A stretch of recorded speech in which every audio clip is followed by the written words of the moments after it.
kembali lagi bersama Mimin.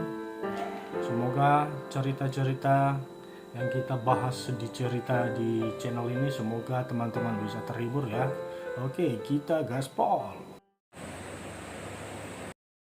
Chapter 44-45. CEO tampan ternyata suamiku. Akhirnya Danu dirawat di rumah sakit tersebut. Karena kondisinya yang sangat lemah juga tidak masuk makanan atau minuman sedikit pun. Setiap yang masuk ke dalam perutnya akan dikeluarkan kembali. Apalagi jika ada makanan-makanan tertentu yang membuatnya merasa mual dan muntah. Bahkan makanan yang selalu dia makan pun tidak mau. Jadi mau tidak mau Danu harus dirawat, supaya tubuhnya mendapatkan cairan dari air infus yang menempel di punggung tangan kirinya. Mas mau makan atau minum apa gitu? Supaya Mas ada tenaga, tawar Soraya yang sangat prihatin melihat kondisi fisik suaminya yang sangat lemah. Aku tidak menginginkan apapun sayang. Aku hanya mau kamu P3 saja seperti ini, jawab Danu sambil mem3 tubuh istrinya yang berbaring di sampingnya.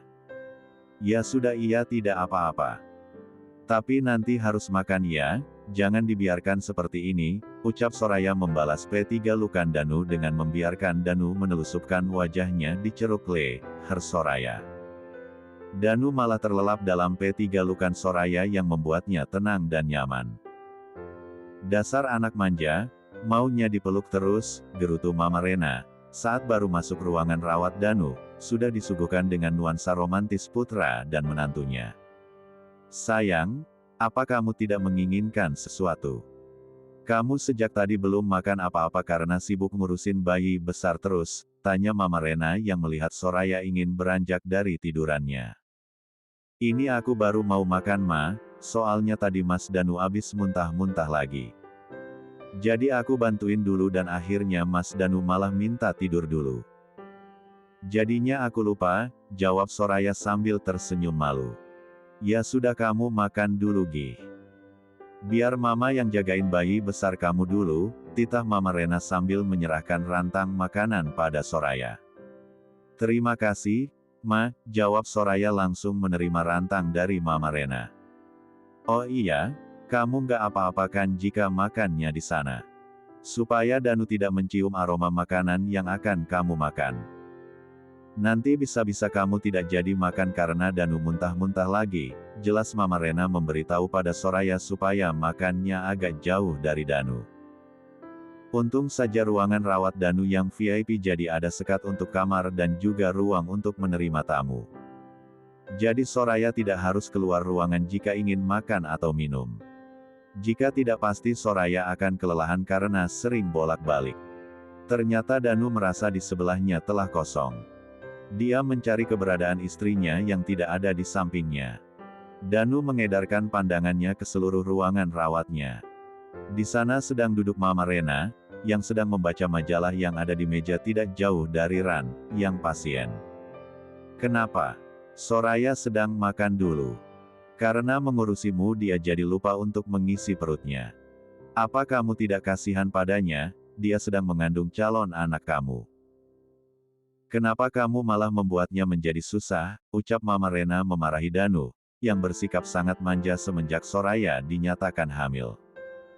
Maaf Ma, aku juga tidak tahu jika Soraya belum makan. Aku juga tidak tahu, kenapa setiap berdekatan dengannya rasa mual dan pusing aku menghilang Ma, jawab Danu sambil menundukkan wajahnya. Tiba-tiba ada gejolak di dalam perutnya ingin segera dimuntahkan. Danu berlari sambil memegangi selang infusnya. Dan, huk. Danu tidak memuntahkan apa-apa. Karena memang di dalam perutnya tidak diisi oleh apapun, jadi apa yang harus dia keluarkan? Danu benar-benar merasa sangat lemas tidak bertenaga dan bruk. Danu pingsan kembali, Mama Rena yang melihat Danu tergeletak di lantai kamar mandi dengan sudah tidak sadarkan diri. Danu! Teriak Mama Rena.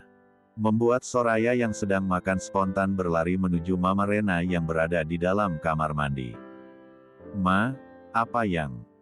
Tidak sempat melanjutkan pertanyaannya pada Mama Rena Soraya sudah menjerit juga. Mas Danu. Teriak Soraya juga melihat suaminya sudah tidak sadarkan diri. Sora, cepat panggilkan dokter, sekarang. Ucap Mama Rena sambil berteriak pada Soraya. Tanpa mengucapkan sepatah kata pun Soraya langsung berlari untuk memanggil dokter. Ternyata di luar ruangan rawat Danu, Papa Wijaya dan Mang Asep sedang berjalan menuju ke arah ruangan rawat Danu. Papa Wijaya yang melihat Soraya menangis dan juga panik langsung menghampiri Soraya dan bertanya, "Kamu kenapa nak? Apa yang terjadi?" "Mas Danu Pak, Mas Danu jatuh di kamar mandi," jawab Soraya sambil menangis. "Apa? Sekarang kita tolong Danu," ucap Papa Wijaya sambil melangkah menuju ruangan rawat Danu. Mang Asep berlari untuk memanggil dokter. Karena panik mereka tidak ingat, jika di atas ran, yang pasien ada tombol untuk memanggil perawat atau dokter. Papa Wijaya langsung menolong Danu dan menggendong tubuh Danu menuju ranjang pasiennya. Lalu tidak lama kemudian dokter dan beberapa perawat datang untuk memeriksa keadaan Danu. "Apa yang terjadi dengan pasien?"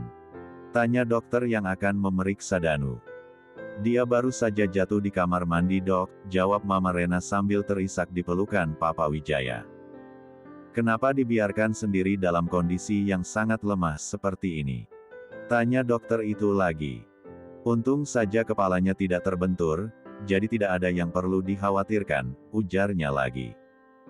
"Alhamdulillah ya Allah," ucap Soraya yang mendengar jika Danu tidak kenapa-kenapa. Soraya menghampiri Danu yang sudah mengerjapkan matanya. Dokter juga sudah memeriksa kondisi Danu. "Kalau begitu saya permisi dulu Pak, jika Anda ingin muntah lebih baik sediakan wadah saja. Kami akan menyiapkannya untuk Anda," jelas dokter pada Danu. Danu hanya menganggukkan kepalanya saja, dia tidak bisa banyak berbicara karena kondisinya lebih lemah dari sebelumnya. "Apa ada yang salah nak?" tanya Mama Rena Biang masih meneteskan air matanya. "Aku baik-baik saja Ma," jawab Danu dengan suara yang sangat lemah. "Hei, kenapa menangis?" "Aku baik-baik saja, don't cry," ucap Danu menenangkan istrinya yang sedang menangis pilu masuk ke dalam pelukannya. Soraya masih terisak di pelukan Danu. Tangisannya sangat menyayat hati bagi yang mendengarnya. "Maafkan Mama nak, tadi Mama membentak kamu." "Mama tadi sangat panik," ucap Mama Rena sambil mengusap punggung Soraya yang sedang bergetar karena menangis. Tangis Soraya semakin pecah dalam pelukan Danu. Danu mengusap kepala Soraya dan mengsatu umi kepalanya. Setelah hampir setengah jam Soraya sudah tidak menangis lagi, dan ternyata Soraya sudah tertidur lelap di alam pelukan Danu. Walau sudah tertidur tapi dia masih sesegukan, saking lamanya menangis. "Ternyata dia tertidur," ucap Mama Rena sambil membenarkan posisi Soraya supaya lebih nyaman tidurnya. "Biarkan seperti ini Ma, aku jadi tidak merasa mual dan juga pusing," ucap Danu saat Mama Rena ingin menjauhkan Soraya dari Danu. "Baiklah. Sekarang kamu harus makan dan minum obat dulu. Bukankah kamu sudah tidak mual lagi?" tanya Mama Rena mengambil makanan yang ada di atas nakas. Mama Rena menyuapi Danu dengan makanan yang sudah diberikan pihak rumah sakit. Danu makan dengan lahap bahkan seperti orang yang kesurupan. Makan dengan sangat rakus seperti orang yang kelaparan. Tapi memang dia kelaparan kan? Sejak pagi belum makan apapun. "Aku sudah kenyang Ma," ucap Danu yang sedang menghabiskan makanan yang tadi dibawa oleh Mama Rena. "Ini bukan kenyang lagi. Yang ada kamu memang sudah menghabiskan makanan sebanyak ini," gerutu Mama Rena yang melihat bekas makan putranya yang sedang kelaparan. Danu hanya nyengir kuda, dia juga merasa tenaganya sudah pulih kembali. Jika begini Danu harus selalu berada di dekat Soraya, jika tidak Danu akan muntah-muntah lagi dengan sangat parah. "Untuk sementara kamu memang harus selalu menempel pada Soraya, supaya kamu tidak merasa mual kembali dan bahkan muntah-muntah," ucap Papa Wijaya dengan tatapan datarnya. "Maksud Papa aku harus selalu berada di dekat Soraya terus supaya tidak mual dan muntah?" tanya Danu memastikan jika pendengarannya tidak salah. "Iya, Karena jika tidak maka kamu bersiaplah untuk muntah-muntah lagi hingga kamu tidak sadarkan diri lagi, jelas Papa Wijaya dengan serius. Iya Pak, aku akan selalu menempeli Soraya setiap harinya, jawab Danu sambil tersenyum. Danu merasa dengan seperti ini Soraya tidak akan jauh-jauh darinya. Mungkin jika ingin ke kamar mandi pun istrinya harus selalu ikut. Chapter 45. Sudah beberapa hari kondisi Danu sudah semakin membaik. Dan hari ini rencananya sudah diperbolehkan untuk pulang. Soraya sedang membereskan barang-barangnya dibantu oleh Big Darmi dan juga Mama Rena. Sedangkan Papa Wijaya sedang bersama Danu membahas masalah pekerjaan. Seperti biasa jika para pria sedang berkumpul, maka yang dibicarakan tidak jauh-jauh dari masalah pekerjaan dan juga bisnis, begitulah mereka berdua. Sayang, kamu harus lebih sabar ya menghadapi bayi besar kamu, ucap Mama Rena dengan tulus. Iya Ma, aku akan menjaganya dan juga menyayanginya dengan sepenuh hati Sorama, jawab Soraya sambil memeluk erat tubuh Mama Rena. Iya sayang, Mama sangat percaya sama kamu, ucap Mama Rena dengan membalas pelukan dari menantunya yang sangat dia sayangi. Mereka berdua berpelukan bersama dengan disaksikan oleh Big Darmi yang ikut terharu melihat kedekatan duanya. Antara ibu mertua dan menantu yang sudah seperti ibu dan anak kandung saja. Tidak memperlihatkan seperti mertua dan menantu. Jika Danu sudah pulih dan akan segera pulang ke rumahnya. Di tempat yang berbeda Rio sedang disibukkan dengan semua berkas-berkas yang menumpuk di depannya. Hingga dia tidak bisa bersantai walau hanya sejenak. Apa Tuan Wijaya tidak akan cepat kembali? Jika iya, tamatlah riwayatku. Gumam Rio sambil menghempaskan punggungnya di sandaran kursinya. Tok, tok, tok. Permisi Pak, rapat akan segera dimulai. Bapak sudah ditunggu, ucap sekretarisnya yang hanya menyembulkan kepalanya saja.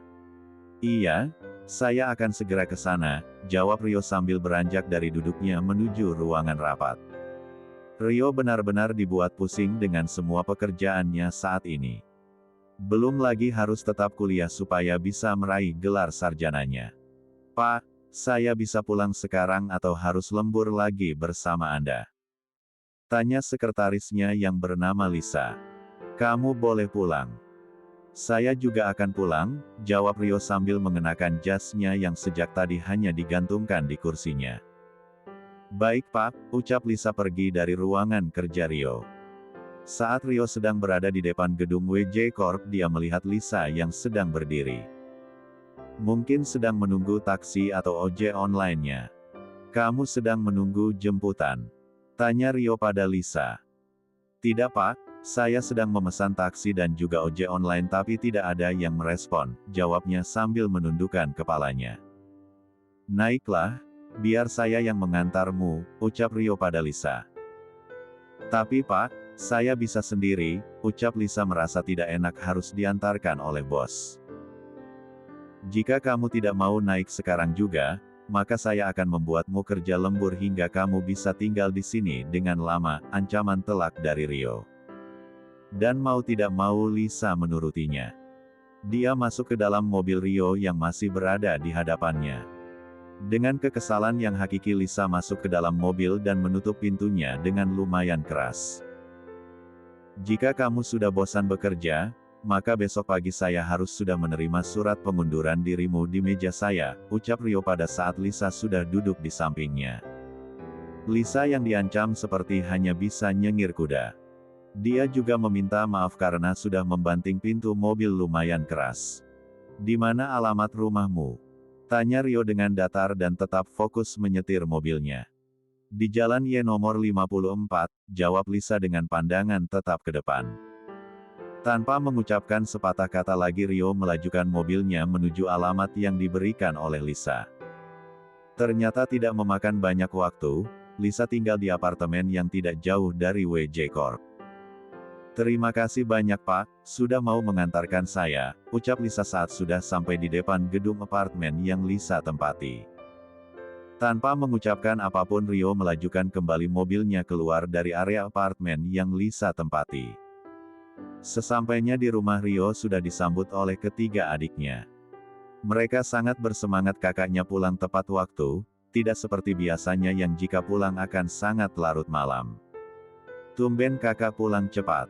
tanya Ria saat melihat Rio memasuki rumah. "Kakak sangat lelah, akhir-akhir ini pekerjaan sangat menumpuk." Tuan Wijaya juga belum tahu kapan kembali, rasanya kakak sangat tidak sanggup ucap Rio yang langsung mendudukan tubuhnya di sofa ruang tamu dengan sangat kasar. "Nih kak, minum dulu," ucap Rana memberikan segelas teh hangat. "Terima kasih Ra," ucap Rio pada Rana setelah menerima teh dari adiknya. Tiba-tiba Rani ada di belakangnya dan memijat pundaknya dengan sangat lembut dan juga nyaman. "Enak tidak kak?" tanya Rani. Tangannya dengan cekatan memijat dengan lembut juga membuat Rio sangat nyaman. "Enak, sangat enak. Terima kasih ya, maaf kakak jadi merepotkan kalian semua," jawab Rio sambil memejamkan matanya menikmati pijatan yang sangat membuatnya semakin relaks. Ternyata Rio benar-benar tertidur dengan lelap. Ketiga adiknya bersama-sama mengangkat tubuh Rio untuk dipindahkan ke dalam kamar, supaya tidurnya nyaman. Selamat," ucap Rani yang badannya paling kecil. "Apanya yang selamat? Kamu ini ada-ada saja," tanya Ria yang melihat tingkah adik bungsunya. Yang ditanya hanya nyengir kuda. Dia memang yang paling bisa mencairkan suasana. Mereka bertiga keluar dari kamar Rio, membiarkan kakaknya istirahat. Kembali pada Danu dan Soraya. Mereka berdua seperti permen karet yang menempel di sepatu, sangat sulit untuk dilepaskan. Jika mereka berdua berjauhan walau dalam kurang dari 1 menit, pasti Danu akan muntah-muntah dengan parahnya. "Kalian bisa tidak makan sendiri-sendiri?" tanya Mama Rena yang kesal melihat kemesraan anak dan menantunya. "Tidak bisa Ma," jawab Danu yang masih menerima suapan dari istrinya.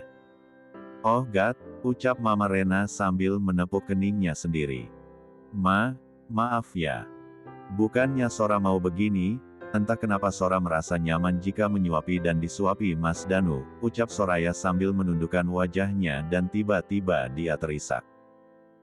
Mood Bumil ini sangat sensitif, dia tidak bisa mendengar ucapan yang tidak mengenakkan menurutnya. Entah itu tentang Danu atau yang lainnya. Itu benar-benar membuat Mama Rena dan yang lainnya menjadi pusing. "Sayang, kenapa kamu menangis?" tanya Danu yang melihat istrinya sudah menangis terisak. Mama keterlaluan. Mama tega membuat istriku menangis," ucap Danu dengan wajah merah menahan amarahnya. Jika Soraya yang mudah menangis dan juga bersedih, berbeda dengan Danu yang tidak bisa mengontrol emosinya. Dia akan meledak-ledak jika melihat istrinya menangis, apalagi menangis karena ucapan atau nasihat dari orang. "Ya Tuhan, kenapa kau coba hamba-Mu dengan cobaan yang seperti ini? Tidak bisakah mereka mengidamnya dengan normal? Atau yang lain, mengapa seperti ini ya Tuhan?" ucap Mama Rena masih tidak percaya dengan apa yang ia lihat sekarang. "Sudahlah Ma, lebih baik kita kembali saja.